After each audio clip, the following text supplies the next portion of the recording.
جیسا کہ ابھی آپ نے سنا، ہماری جو پارلیمنٹری بورڈ کے چیئرمین ہیں انہوں نے اناؤنس کیا کہ سری نگر سے ہم تینوں نشستوں پہ اپنے کینڈیڈیٹ کھڑے کر رہے ہیں، اور جموں میں جو اور باقی جگہ جو ہے ہم کانگریس کو سپورٹ کر رہے ہیں۔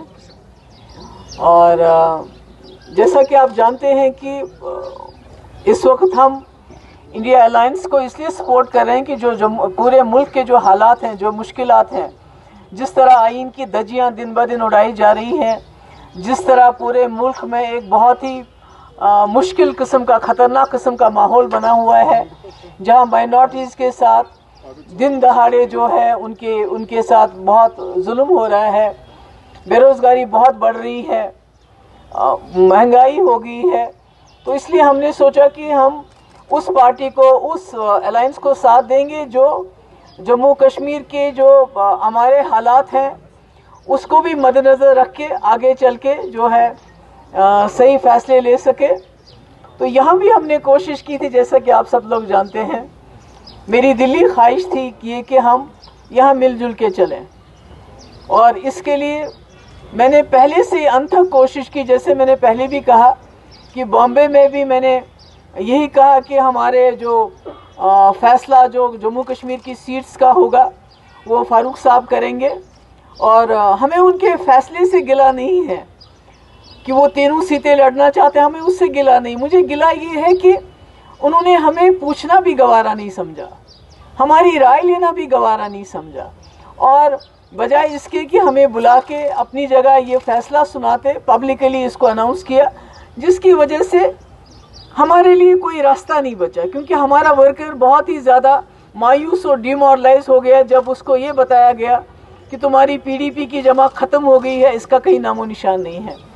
تو آج آپ سب جانتے ہیں کہ جو ساؤتھ کی کانسٹیٹوئنسی ہے، اس میں کشمیری، میرے گجر بھائی، میرے پہاڑی بھائی، ہمارے ہندو لوگ جو راجوری کے علاقے، نوشہرہ کے علاقے، میں سب کو گزارش کروں گی، میری سب سے گزارش ہوگی کہ اس وقت جموں کشمیر بہت مشکل حالات سے گزر رہا ہے، خاص کر 370 کو غیر آئینی طور سے ختم کرنے کے بعد جو ہمارے حالات ہوئے ہیں، جموں کشمیر بالخصوص کشمیر وادی ایک جیل کی صورت اختیار کر چکا ہے۔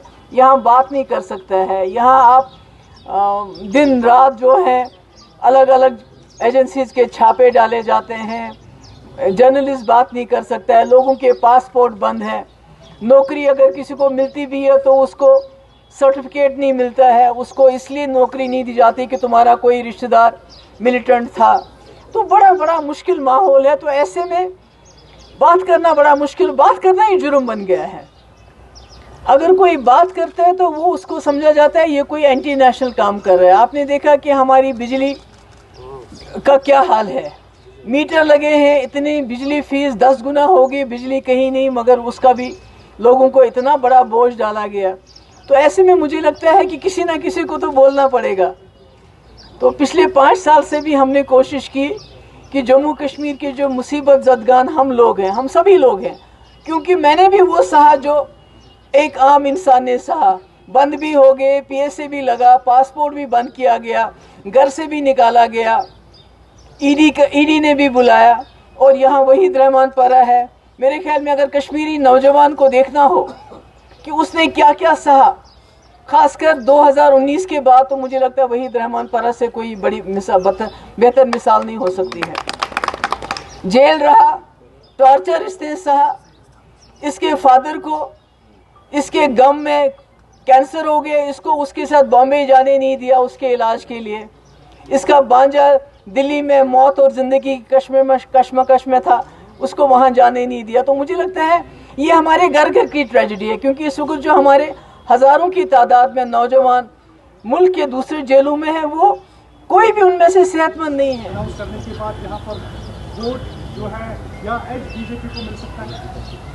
نہیں، دیکھیے، یہ تو ایج کی بات نہیں ہے، یہ تو میں نے تو کہا نا، میں نے تو فاروق صاحب کے ہاتھ میں ہی سب کچھ رکھا تھا، میں نے تو انہی کے اوپر ڈال دیا تھا کہ یہی ذمہ واری۔ میں تو کہتی ہوں اگر ان کو تینوں لڑنی ہوتی، کم سے کم ہمارے پی ڈی پی کے ورکر کی بےزتی نہ کرتے، وہ یہ کہہ کہ پی ڈی پی کا کہیں نام و نشان ہی نہیں ہے، یہ سچویشن ہی نہیں ہوتی۔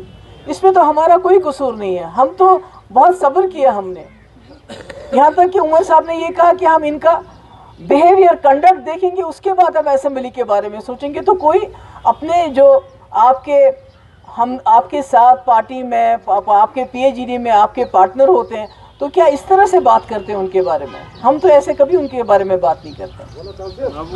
جیسے آپ نے خود کہا یہاں گٹھ بندھن نہیں ہوا تو ان کی بات کیا کریں گے آپ؟ ڈائریکٹ ان کی بات کریں گے. جو کانگریس کا مینیفیسٹو آیا ہے, پرائم منسٹر نے بھی ابھی کچھ گھنٹہ پہلے سیدھا کہا ہے کہ یہ سیپریٹ والا مینیفیسٹو ہے. بالکل بالکل بالکل, کیونکہ اس میں 2 کروڑ نوکریوں کے بجائے, جملے کے بجائے یہ بتایا گیا ہے کہ 30 لاکھ نوکریاں دیں گے, عورتوں کو 50% ریزرویشن دیں گے سرکاری نوکریوں میں. آنگن واڑی, آشا ورکر اور جو دوسری ہیلپرز ہوتی ہیں ان کی جو تنخواہ ہے وہ 2 گنا اور زیادہ سینٹرل گورنمنٹ سے ملے گی. فارمرز کو MSP ملے گی. نوجوانوں کو 1 سال کا سٹائپن, ان کو 1 سال کی نوکری ملے گی پرماننٹ, جو ان کو 1 سال ٹرین کریں گے. اور بھی بہت ساری باتیں, 450 کا گیس سلنڈر ملے گا. اگر یہ ان کو بی جے پی کو یہ لگتا ہے کہ یہ پاکستان کی بولی ہے تو پھر میں کیا کروں؟ پاکستان یہ جو پاکستان کر رہے ہیں, ان کے پاس کچھ کہنے کے لیے بچا نہیں ہے. جہاں تک کانگریس کے مینیفیسٹو کی بات ہے, میں سمجھتی ہوں پچھلے 70 سال میں اتنا اچھا اور اتنا غریبوں کے لیے, عام لوگوں کے لیے مینیفیسٹو آج تک کبھی بنا نہیں ہے, خاص کر بے روزگار نوجوانوں کے لیے اور عورتوں کے لیے. Thank you. میڈم 2019 میں آرٹیکل ایبریگیٹ ہوا, تب نیشنل کانفرنس کی 3 سیٹنگ ایبریگیٹ کے بعد, تو انہوں نے کشمیریوں کے لیے آج تک کیا کیا؟ تو یہ بھروسہ ووٹ آج پھر سے دیں گے تو وہ کیا؟ یہ تو آپ ان سے سوال پوچھیے. میں نے کہا میں تو 2019 کے بعد میں تو بہت تکلیف سہی, میری پارٹی توڑ دی گئی, ہمارے لیڈروں کو نکالا گیا, مجھے PSA لگا, سب سے زیادہ وقت مجھے جیل میں رکھا. میرے انکل ہے, ان کا 5 سال سے کیس چل رہا ہے, یہ وہاں گاؤں میں رہتے ہیں, ان کے پاس کچھ بھی نہیں نکلا ہوتا تو تہاڑ جیل میں ہوتے ہیں اس وقت, مگر پھر بھی قیوم نعیم صاحب ہیں, ان کو تنگ کر رہے ہیں. تو یہ سب تو اب اس سے زیادہ اور کیا قربانی دے سکتے ہیں ہم؟ نہیں, وہ تو آپ ان سے پوچھ لیجیے, مجھ سے کیوں پوچھ رہے ہیں؟ Thank you so much, God bless you. سوال میرا یہی ہے کہ آپ لوگ یہاں پہ جس طرح سے بات کریں کہ سب جماعتیں ہم یہ کریں گے, منشور کوئی پارٹی نہیں دے رہی, آپ کی پارٹی کا کوئی منشور ہے؟ نہیں, دیکھیے, سب سے پہلے تو میں نے کہا کہ ہم نے کانگریس کی جو الائنس کو جو ہم نے اس کے ساتھ ہاتھ ملایا, ان کا سپورٹ کیا ہے. اس لیے نہیں کیا ہے کہ وہ مجھے سپورٹ کریں یا نہیں کریں. مجھے الحمدللہ اپنے لوگوں کے اوپر بھروسہ ہے, ان کے سپورٹ کے اوپر بھروسہ ہے, وہ کس کو. اور دوسرا, میں تو اس وقت آپ کے ذریعے, چاہے نیشنل کانفرنس کے میرے لوگ ہوں, چاہے کانگریس کے میرے لوگ ہوں, PDP کے تو میرا ورکر میرے ساتھ ہے, میں ان سے بھی گزارش کروں گی, اپیل کروں گی.